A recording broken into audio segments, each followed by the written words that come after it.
So now we have a default gateway. Let's go ahead and test this. Make sure it's correct. Control-Z, WR, because I made a change.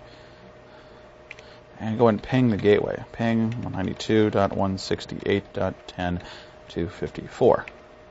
And it worked. Okay, so we have IP connectivity from our switch here. I'm also going to ping the PC just for fun too. 192.168.10.1 is the PC's address. Using history there.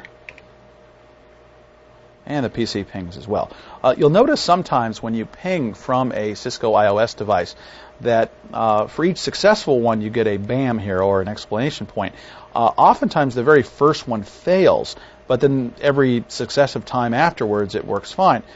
Usually the reason the first one will fail is because of ARP. The time it takes to actually ARP and get the MAC address so it could build a layer 2 header takes enough time to where the 2-minute timeout, or 2-second timeout expires and that first packet fails.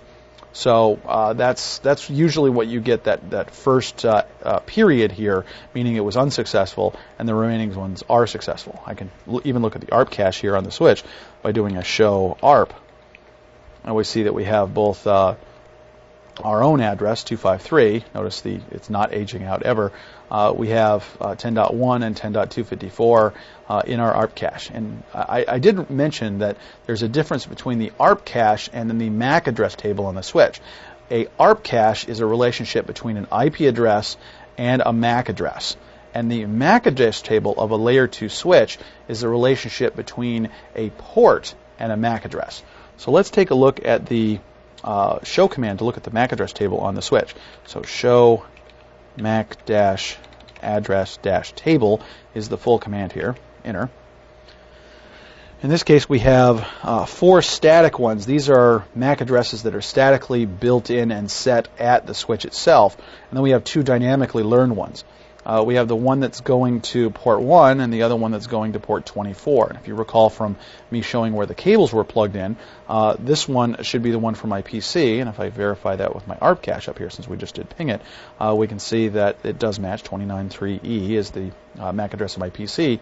And then the MAC address of the router that's on port 24, BB11 here, BB11 is the MAC address of the router. So notice that again, the MAC address table is corresponding, that this MAC address corresponds to that port, and then this MAC address corresponds to this port. So the relationship between the ARP table and the MAC address table is as I've explained.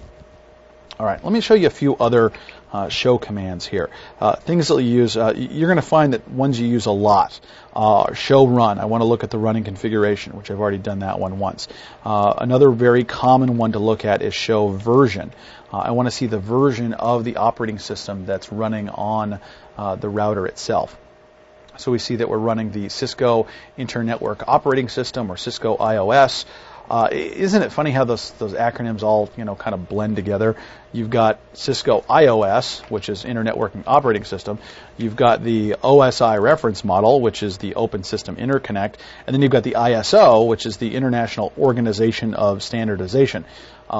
I did mention that those French like moving their acronyms around. So ISO should be the International Standards Organization if you follow the acronym, but it's actually the International Organization of Standardization. Which would be iOS. Funny thing. And then you have the other thing that I was looking up before, and I couldn't remember, and I did figure it out, the clock set thing. If I do show clock, UTC is Coordinated Universal Time, another one of those backwards acronyms. And also notice, when I rebooted the box, it doesn't save the clock. These boxes, not all Cisco boxes, very few of them actually, do have a time chip built in. So as soon as we reloaded the box, it went back to March of 1993. Another great reason why you want to consider deploying NTP, Network Time Protocol, for your network. That's above and beyond the course, and certainly not something I'm going to go into right now. But I did go through the time of setting, the clock, and of course now if we've done a reload, it went back and completely forgot what time it was. That can be a bit of a problem if you're logging things and want to figure out what happened when on your particular device.